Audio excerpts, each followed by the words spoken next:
Так, вот, товарищи, пневмо, вот амортизатор, как идет. Вот он. Вот отбойник сломался. И такой глухой стук было. Вот определил, что отбойник. Вот как должен быть целый. То есть здесь. Вот так вот. И вот, то есть внутренняя часть осталась. Вот так вот. И он, то есть эта часть вот сюда остается.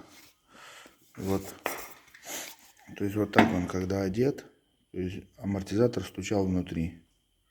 Такой глухой стук, как будто все, отваливается что-то.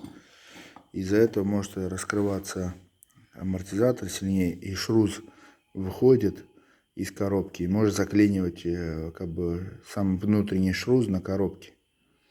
Вот, потому что раскрывается очень сильно рычаг. Вот так вот именно.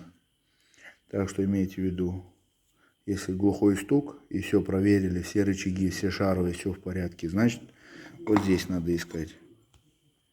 Вот именно вот здесь. Вот так вот. Все.